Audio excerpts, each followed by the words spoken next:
Cumprimento a amada igreja na graça e na paz do Senhor. Nós nos reunimos essa noite para louvar o Senhor e que você possa ser tocado pelo poder de Deus, pela presença gloriosa do Senhor. Para nós é uma alegria estarmos aqui. Não é o nosso culto oficial, tem alguns irmãos aqui participando conosco, mas ainda nós não retornamos por uma questão de amor pelos irmãos, de cuidado para com a igreja, e nós estamos dando mais uns dias para até que possamos retornar para a casa do Senhor e louvar o Senhor. Mas, amados, a igreja não é as quatro paredes, a igreja é eu e você. E é nós que precisamos buscar a presença do Senhor a cada dia, a cada instante. Amém? Vamos ter um momento de oração, vamos falar com o nosso Deus nesta noite. Senhor, nosso Deus e Pai, nós queremos te agradecer e te louvar, porque o Senhor é um Deus que sustenta, o Senhor é um Deus presente na nossa vida, o Senhor tem estado conosco, tem nos amado.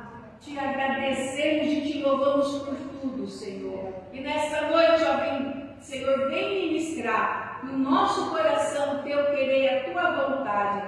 Fala, Senhor, conosco. Fala, Senhor, que o teu povo te ouve. Em nome de Jesus. Senhor, toca no coração daqueles que estão ouvindo, Senhor, essa mensagem. Que o teu Espírito Santo, de uma maneira toda especial, esteja agora, Senhor, visitando, ministrando no coração. No nome de Jesus nós te pedimos e agradecemos. Amém, Senhor. Amém.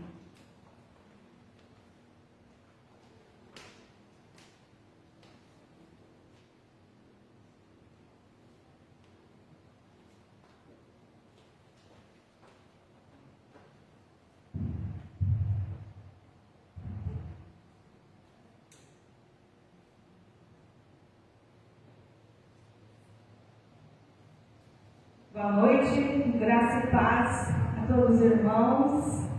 É com imensa alegria que eu faço aqui uma liturgia breve, não tão bem quanto a Lúcia, a Luciana, mas é um improviso por esse momento, né, que a gente está vivendo ainda a pandemia, tá? Que vários corações possam ser alcançados através dessa palavra. Amém. A nossa liturgia, ela será no Salmo 51, no versículo 10.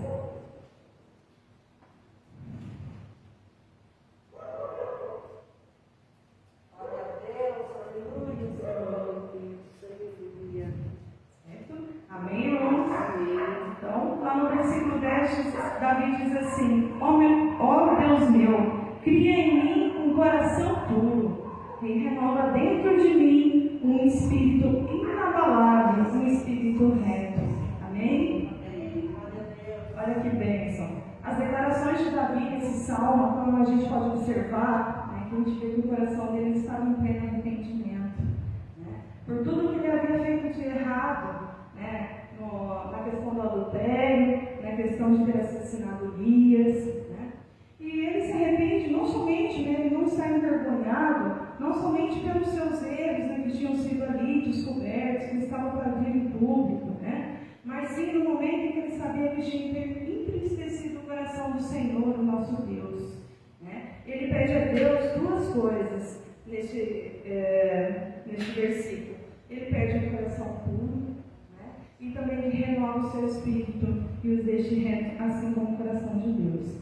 Ter um coração puro, irmãos, não significa ser apenas significa ser o mais parecido possível, né, com Jesus. Quando as atitudes, né, do velho homem, elas perdem essas forças, né, as coisas da família de fazer as coisas erradas. Quando o caráter nosso passa a ser criado pelo Espírito Santo, essa vai perdoar as pessoas, né, que nos ferem e deixar de lado toda a nossa vaidade. É adotar uma postura humilde, irmãos.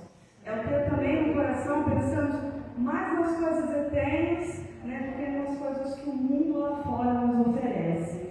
É se importar até mesmo, né, com a dor do nosso irmão, né, com a dor do próximo, assim como Jesus se importava. Então, irmãos, nesse momento, assim como Davi, que a gente possa fechar os nossos olhos, né, para quem está ouvindo, para quem vai estar ouvindo essa gravação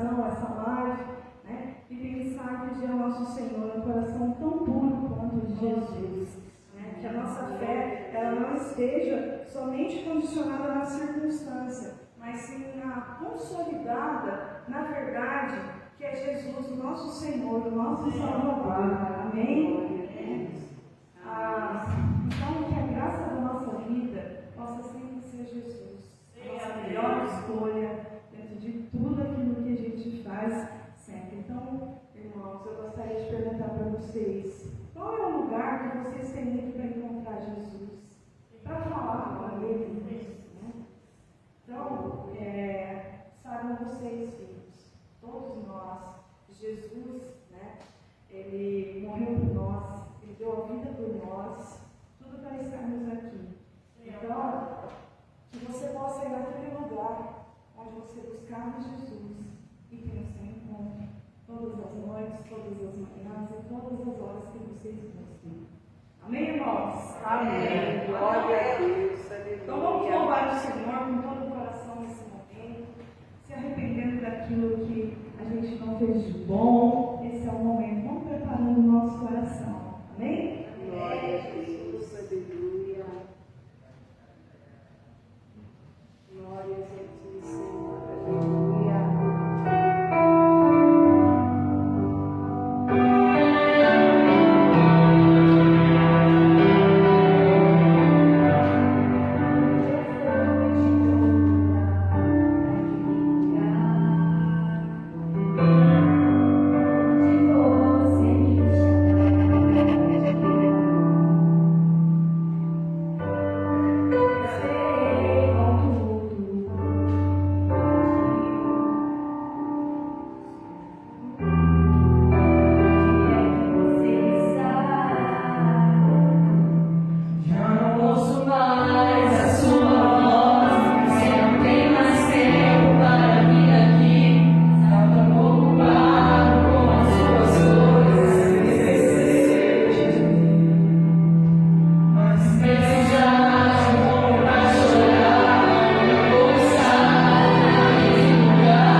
Deus de promessas.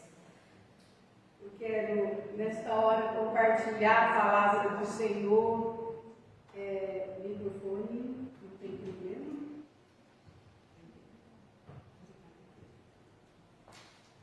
Amados, eu gostaria de iniciar nesta hora a palavra do Senhor, lá no livro de Marcos, no capítulo 8, no verso 22 a 25.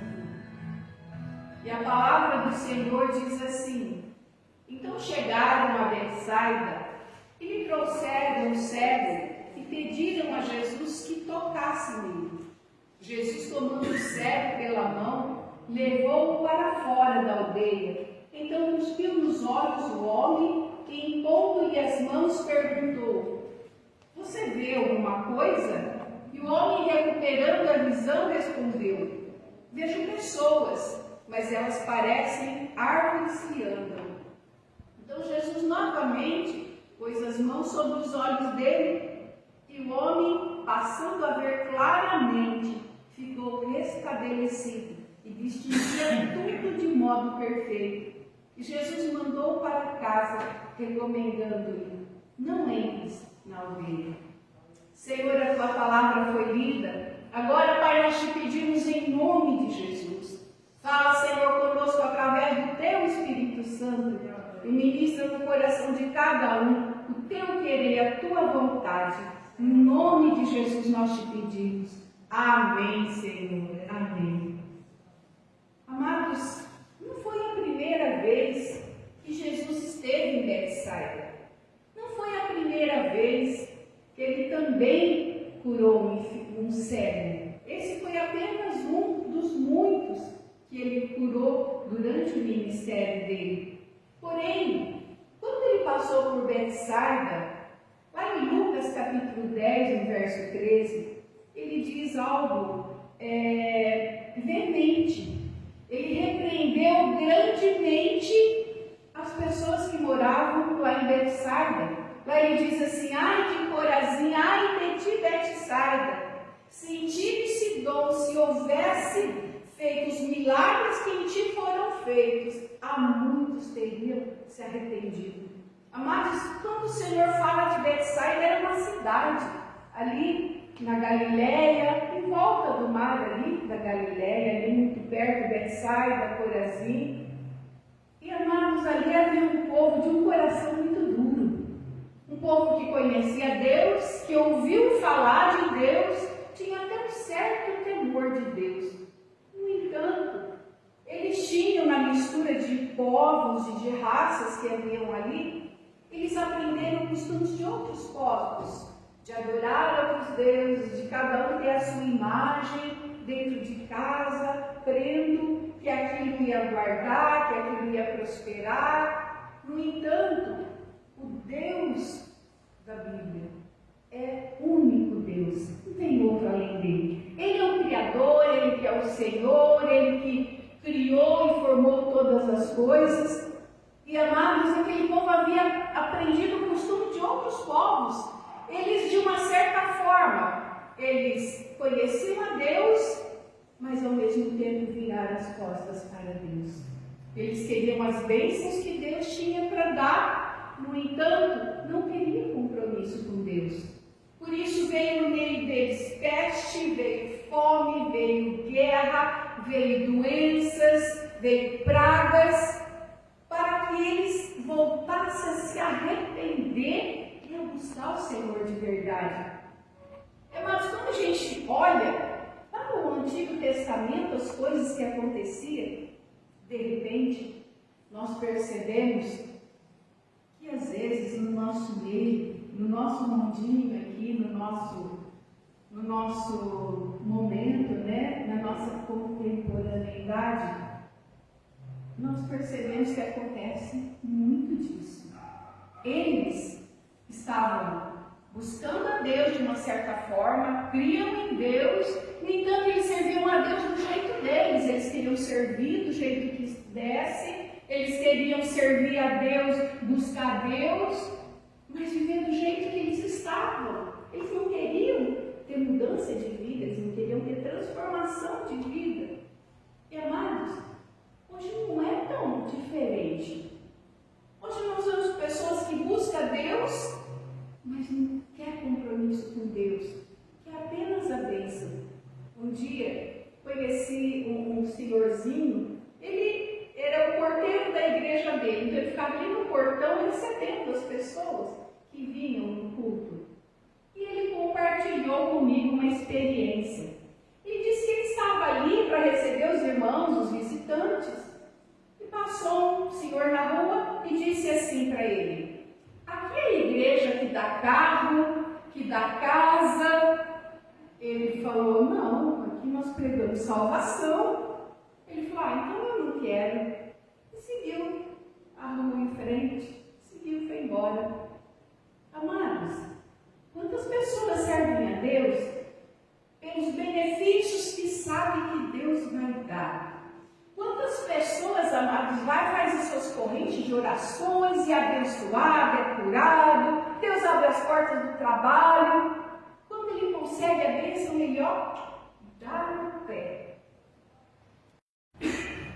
Muitas vezes, amados, as pessoas buscam o Senhor, que é a bênção, que é as benesses do Senhor, mas às vezes não quer o compromisso de servir ao Senhor. Às vezes, amados, nós queremos ouvir bons sermões. Amados, tem pessoas que vão para a casa do Senhor e dizem: olha, eu vou ouvir uma boa palavra, eu gosto de ir naquela igreja, porque ali tem uma palavra boa, a gente sai de lá animado, né? Mas não tem compromisso com Deus, sai dali e continua a vida do mesmo jeito, não tem uma vida de que louva a Deus, que glorifica a Deus no seu dia a dia, não tem uma vida de testemunho, continua uma vida torta, toda errada, cheia de antigos e velhos costumes errados, de roubo, de corrupção, de mentira, de adultério, de todo tipo de vícios. Mas quando vem na casa de Deus, se coloca como se fosse o melhor marido, a melhor esposa, o melhor filho, engana todo mundo, quando sai, continua a mesma vida errada, a mesma vida torta. Mas muitas pessoas vão para a casa do Senhor apenas para ouvir a palavra de Deus, para se animar, não porque quer uma vida transformada, não porque quer um compromisso com o Senhor. Amados, um dia eu ouvi uma pessoa dizer assim: eu gosto de ouvir tal pastor pregar, porque a gente se diverte muito, a gente ri muito com as pregações dele. Quando passou uns dias, eu ouvi uma outra pessoa dizer, detalhe, uma pessoa que não quer nada com Deus, tá? A pessoa fala: eu gosto de ouvir tal pessoa pregar, porque a gente ri muito, a gente se diverte. Amados, o altar do Senhor não é brincadeira de circo, não é lugar de fazer piada, não é lugar para fazer ninguém rir, irmãos. O altar do Senhor é para pregar arrependimento, para trazer cada um ao arrependimento, para trazer uma vida transformada. Porque, amados, se eu sair daqui rindo, feliz da vida, porque eu gostei da palavra, mas se me perguntarem o que é que pregaram mesmo, o que é que você aprendeu, a pessoa vai dizer: sabe que eu lembro? Sabe que eu não sei o que foi que falaram? Amados, se a gente vem para a casa do Senhor, ou se a gente para ouvir uma pregação, mas não abre o coração para entender e buscar a transformação, nós somos apenas um mero religioso, só religioso. Amados, era exatamente nessa condição que estavam os nossos irmãozinhos lá de Betsaida. Eram religiosos, conheciam a Jesus, Jesus já havia passado por lá, já havia feito muitos milagres, tanto que quando Jesus novamente passou lá e trouxeram aquele cego, Jesus não se recusou em curar o cego. No entanto, ele pegou ele pela mão e levou ele para fora da cidade, como quem quer dizer: eu não faço mais milagre neste lugar, esse vai ser o último.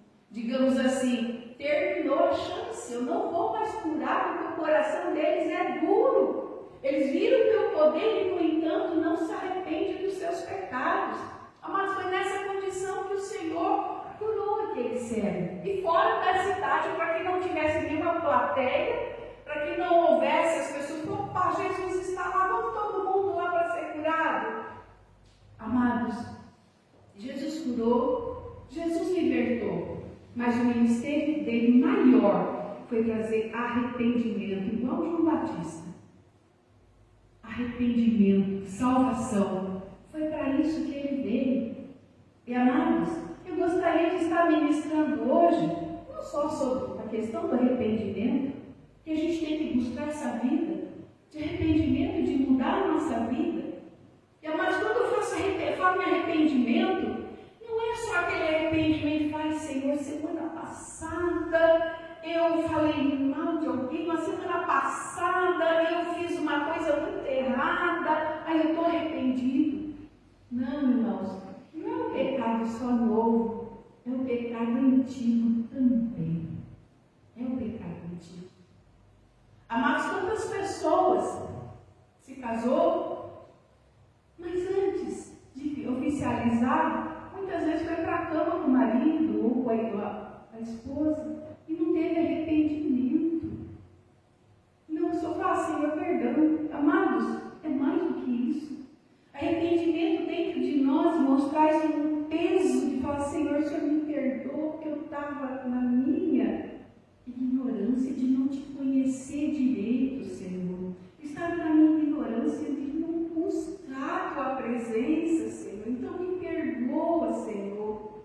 Amados, quantos pecados desse? Aquele pecado lá atrás, Senhor, aquele dia, Senhor, eu era novo, nem a cabeça, nem a virada. Senhor, eu levei aquele moço, eu embebedei ele, a vida dele começou a ser destruída ali na minha causa.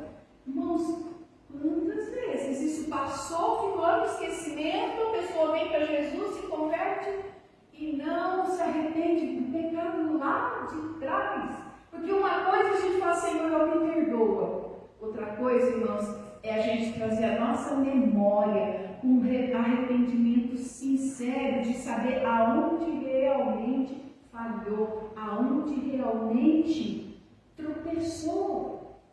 Mas, amados, glória a Deus, o Senhor é aquele que nos levanta. É isso que nos traz esperança. É isso que enche o nosso coração de alegria. Um Deus que nos levanta.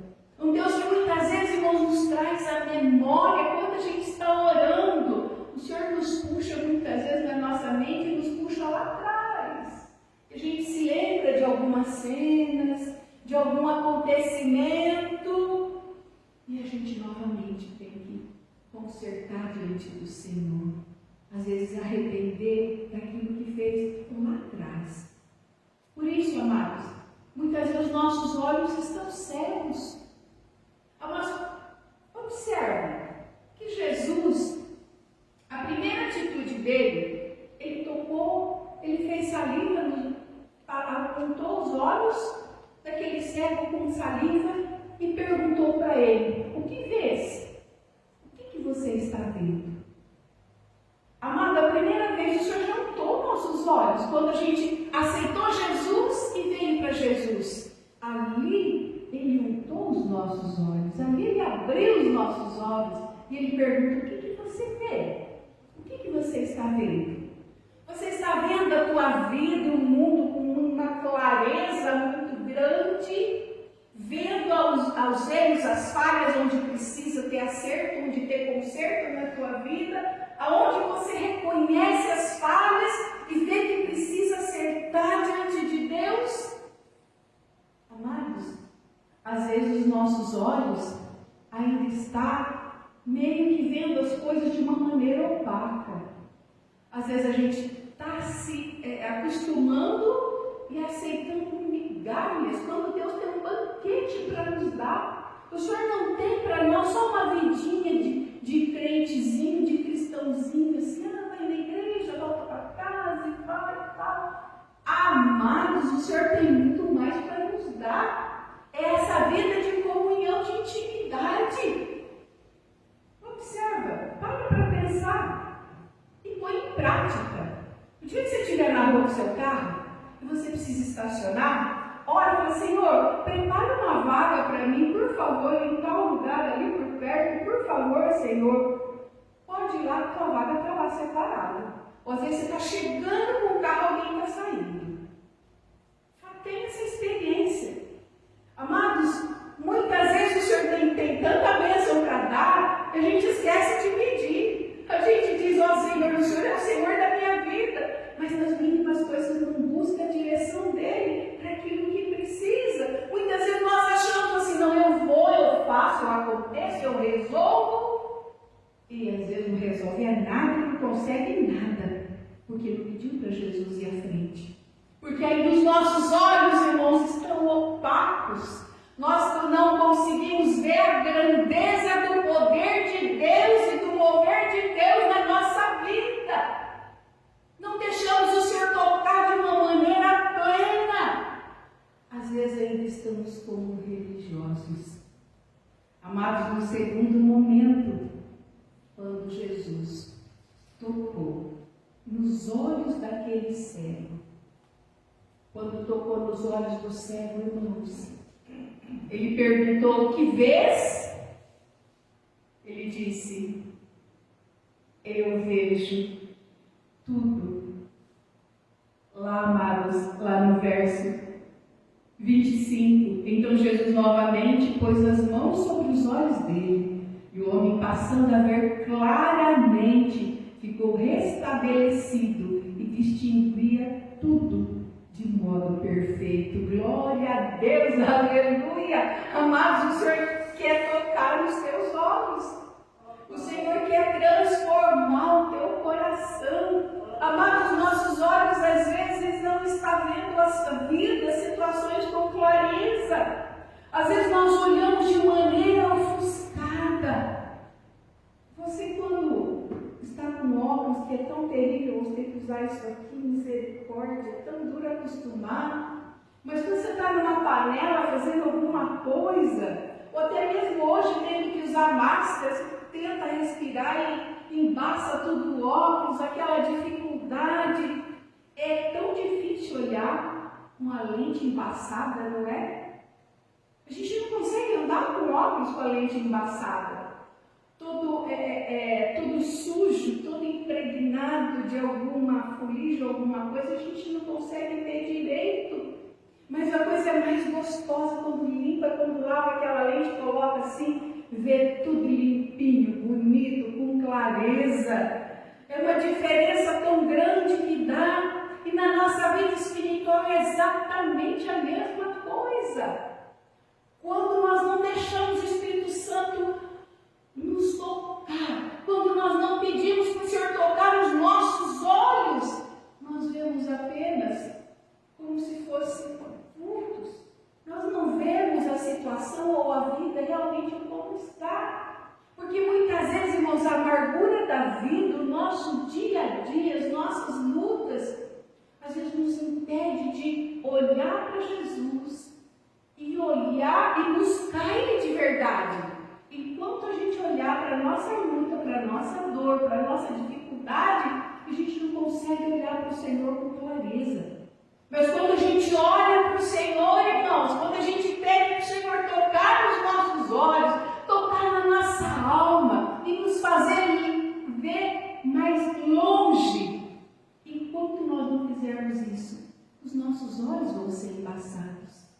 Mas quando o Senhor toca no nosso coração, nós começamos a ver a vida com clareza. Nós começamos a olhar, irmãos, as situações como ela realmente é. Às vezes a gente vê uma situação e a gente pensa assim, oh meu Deus, que coisa difícil, eu não sei o que fazer, eu não esperava por isso, eu me preparei para tantas coisas, mas neste momento essa situação é inusitada. Ou de repente alguém diz, olha, eu sempre trabalhei minha vida inteira e de repente eu perdi meu emprego, eu não sei o que eu faço, eu não sei ficar parado e não surgiu nenhuma porta de trabalho. E amados, de repente nós não estamos vendo com clareza aquilo que o Senhor tem para fazer. Um dia, um irmãozinho da igreja lá de Antirá, Ele várias vezes ele já comentou isso comigo. Mas ele era um funcionário exemplar.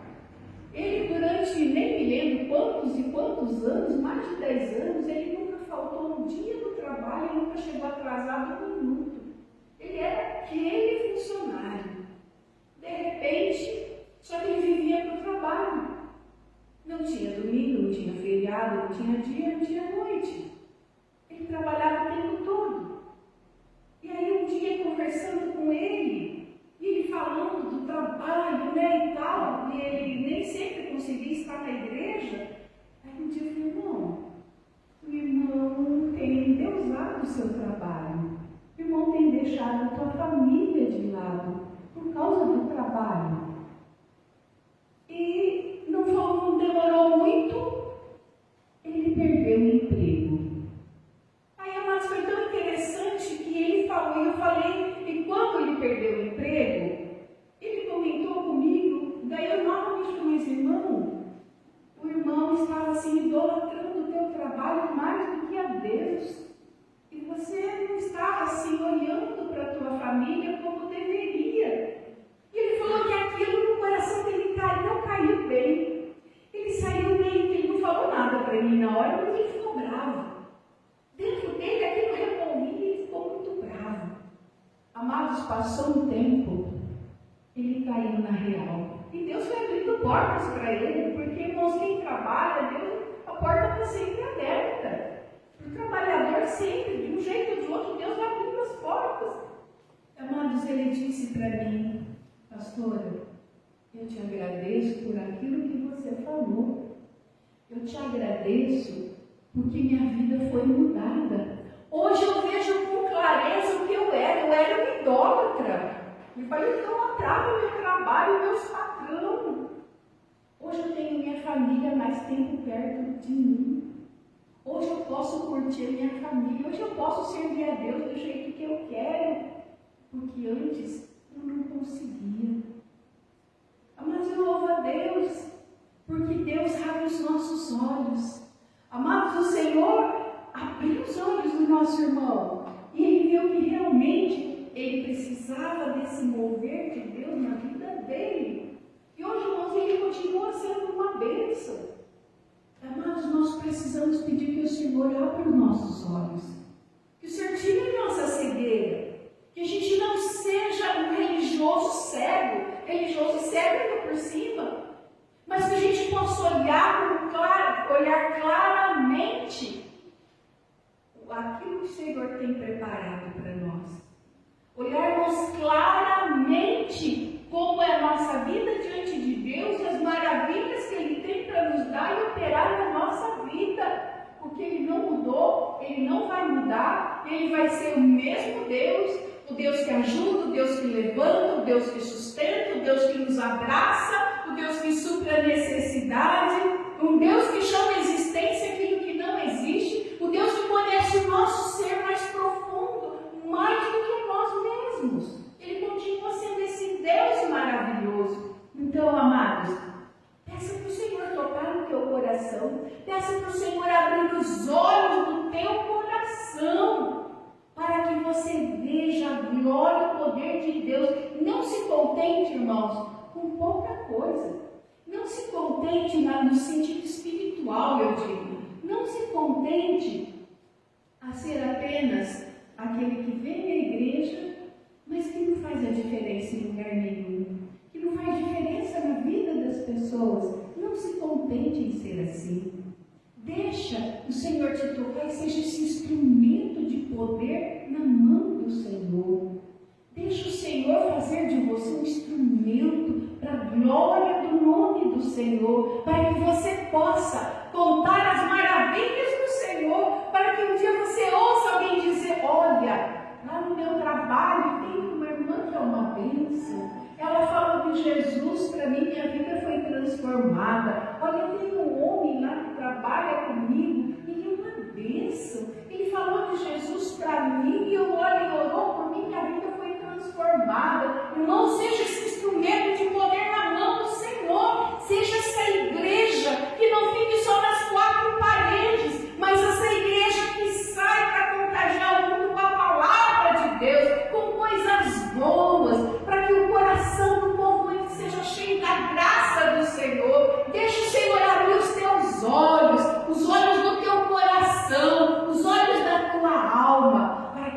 seja esse instrumento de poder na mão do Senhor. Amém, amados.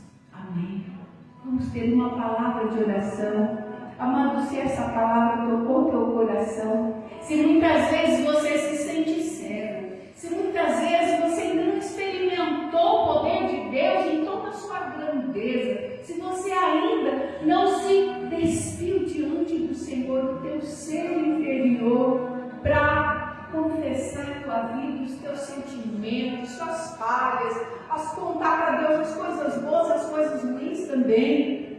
Se você ainda não teve essa experiência, eu te convido a buscar o Senhor nessa profundidade, para que você cresça, para que os teus olhos sejam abertos e você experimente a grandeza do Senhor. Vamos orar nessa hora. Se você quer ter essa experiência, se coloca diante do Senhor.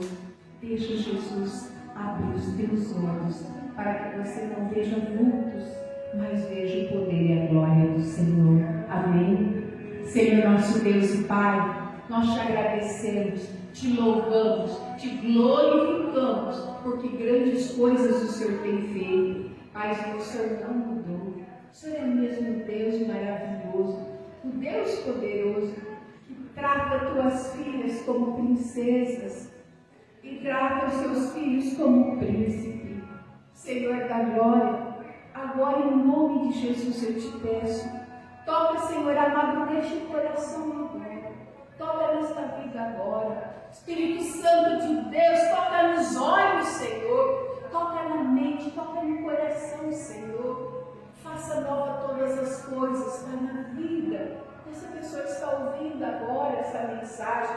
Espírito Santo de Deus, toca de tal forma que a tua glória, Senhor amado, possa inundar a vida, Senhor, deste homem, desta mulher, deste jovem, desta jovem, em nome de Jesus. Senhor, opera essa maravilha, em nome de Jesus nós te pedimos. Assim, Senhor amado, como aquele homem lá em Betsaida foi curado o corpo, mas também, Senhor, ele teve uma experiência grandiosa contigo. Senhor, faça o mesmo com o teu povo. Que o teu povo, Senhor, tenha os olhos abertos, mas também, Senhor, que tenha uma experiência gloriosa contigo. No nome santo de Jesus nós te pedimos. Senhor amado, vem transformar, vem libertar, vem curar, Senhor. No nome santo de Jesus nós te pedimos, te agradecemos, te louvamos e te bendizemos. E que a graça de Deus Pai, o amor de Jesus Cristo, que excede todo entendimento, guarde as vossas mentes, os vossos corações, hoje e sempre, no nome de Jesus. Amém, Senhor. Amém. Fiquem todos na graça e na paz do Senhor. Amém. Um abraço a todos. Que o Senhor esteja abençoando a vida de cada um e o lar de cada um, no nome de Jesus.